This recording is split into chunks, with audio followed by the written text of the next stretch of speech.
So last weekend, Texas had a tough outing against TCU, but now it's time for the Longhorns to turn their attention to the Kansas Jayhawks. Because this is a game I haven't seen get much press, but in my opinion, this is as close to a must-win game for Steve Sarkisian and the Longhorns as there is. Today, we need to break down this matchup. We need to have conversations about the path to victory each team could take, and then we need to have an interesting conversation about this year's Texas Longhorns, a conversation I need to hear from Texas fans about. Before we can get there, though, y'all know the drill. I need to hear from you. Hop down to the comments, give me a Y for yes or an N for no. Do you believe the Longhorns can get a big redemption win this weekend against Kansas? Let me know what you're thinking. If you're new to the channel, be sure to subscribe. Hit that bell notification as I do constant college football content. You don't want to miss any of it. And if you enjoyed this content, be sure to like and comment down below. Those interactions are massive to content creators such as myself. But having said all that, let's jump right into this. And this is a game I think is huge for Texas, and there are several different reasons. First and foremost, to put it simply, it's pride. Texas lost the game to Kansas last year, and I'm sure all Texas Longhorn fans are tired of hearing about it. This year's Kansas team is a much better team than Kansas had last year. Even though Jalen Daniels is injured and we don't know the status of whether or not he'll be available going into this game, I've heard yes, I've heard no. So until I actually see him or until I see an official report, I'm operating under the assumption that Bean is going to be the quarterback playing for Kansas.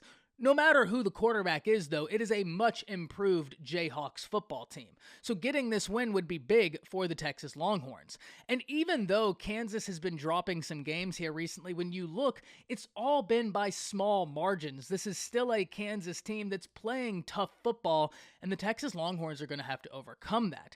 And it's super interesting, because coming off of the game against TCU last weekend, if I polled 1,000 Texas fans around the nation and said, the Texas Longhorns are going to hold TCU to 17 points. All the while, their defense is going to get a touchdown. They're going to get 5 sacks and a ton of tackles for loss. I think unanimously, all 1,000 fans would have sent me back in a poll saying Texas wins that football game. And guess what? If I was given that poll, it'd have been 1,001. I would have guaranteed the Texas Longhorns win that football game. But that was not what we saw.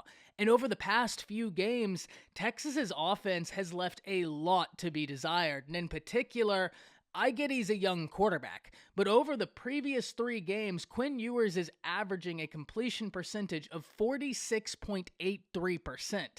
That's not good, even if you're a true freshman, especially when you have a guy most considered to be an offensive genius as your head coach in Steve Sarkisian. So Texas's offense has got to get something going against Kansas. Luckily, for the Longhorns, this Kansas defense is not a vaunted one. They come in as the number 117 total defense in the nation. Against the rush, they rank 93rd, and against the pass, they come in as the number 118 defense. So if you're Quinn Ewers and you're wanting to really put your stamp on this game, what a better opportunity. It's a passing defense that has given up a lot of yards. You're in a situation where the previous 3 weeks you have been inconsistent at best, and that is truly at best. Because Texas offense has not been able to get anything going consistently, because the passing game has not been able to get anything going consistently. So far this season, Texas's offense goes where Bijan takes them.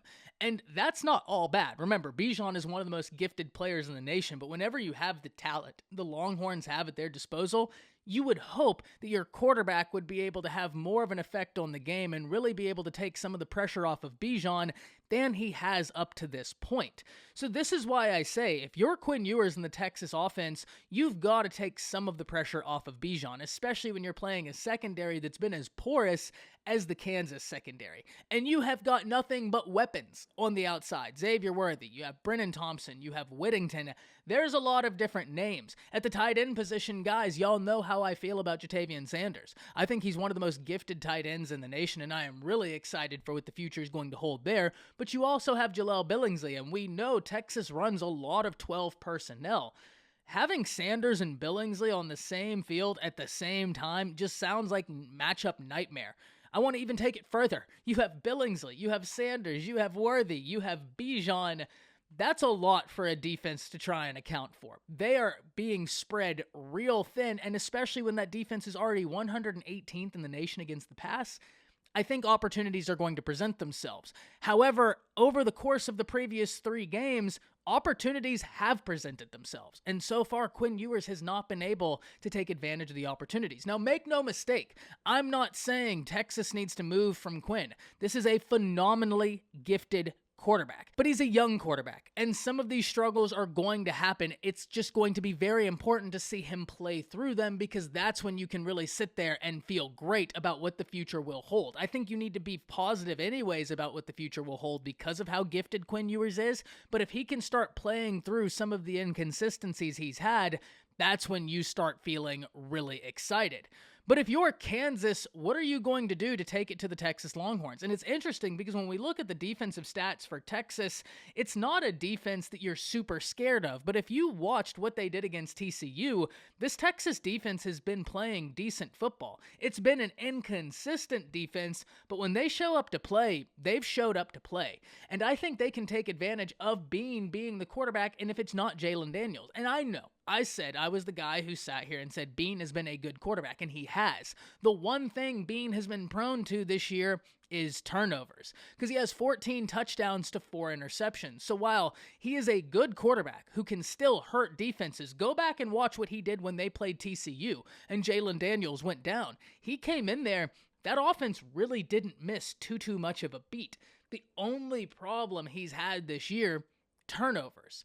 Can Texas generate those turnovers? And if the answer is yes, you have to like what you're going to be bringing to the table. This is a huge game for the Longhorns, but this is also a game that Texas could lose. So whenever we're talking path to victory, what is each team's path? For the Texas Longhorns, you have got to have that consistency in the passing game. Bijan has got to have a big day, and your defense has got to continue playing sound football. Sounds simple, I know, but if you do those 3 things, you have the personnel to be able to take advantage of a lot in this matchup.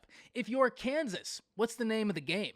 First and foremost, you have got to make Quinn uncomfortable. You have got to have him second-guessing any throw. Show him something, and then right before the snap, change it. Make him guess as to what he's looking at. And yes, Steve Sarkisian is trying to take as much off of Quinn Ewers as he can. Have him just reading 1 or 2 things. Make that difficult. Make him uncomfortable, and then play keep away. One of the best things you can do if you're trying to make sure you do not let Bijan, Quinn, and that offense beat you, do not let them have the football. Take the opportunities where they're given. Yes, Texas's defense has been a defense that's improving, but against the pass, they're 90th in the nation. And as I said, Bean has been able to throw for some yards, and if he can cut down on the interceptions and the turnovers, they have the ability to stretch the field against Texas. They have the ability to create offense against the Texas Longhorns. But if Texas's defense plays the game they played last week, so long as the Longhorns offense even show up with a pulse, you have to like their chance. But that gets me into the second area of this, because I am picking the Texas Longhorns to win this game. But if Texas is to lose this game, depending on how their season ends out, we could have a really interesting conversation about the Texas Longhorns. And I'm not saying this to be the case. I actually want to hear from all fans right now. If Texas loses to Kansas, depending on what happens to end out the season, could this year be more disappointing than last year for Texas fans? It's something to think about. And I know they would have won more games this year, but that was the expectation, to win more games. And I know there are going to be people saying, but Ty, they were 5-7 last year. At the point with Steve Sarkisian's done what he's done, we already consider a win. And I'm not going to say you're wrong, because you're not. They won more games this year. They've been an improved team this year. Both of those are true. No pushback from me. But this is where I think nuance and context matters, because then we're talking about what is relative to what could have been if you would have taken advantage of the opportunities given.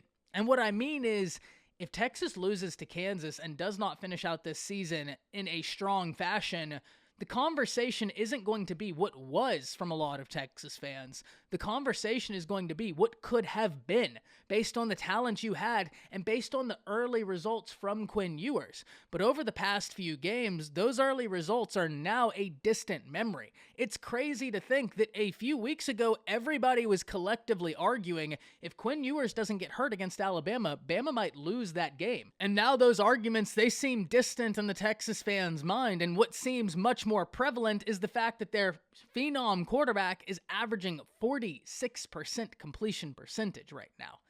That's not at all where they thought they would be after the first few weeks of this season.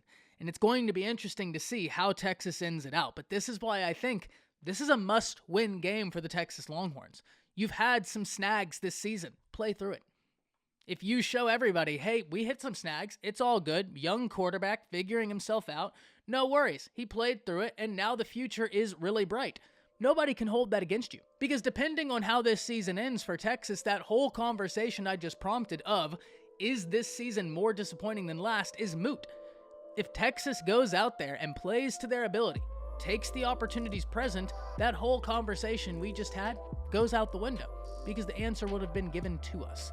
That's what I need for Texas. Take advantage of the opportunities present, because I know how gifted of a team you have. Can't wait to hear from all of you. Hop down to the comments. Let me know what you're thinking. That's it. See ya.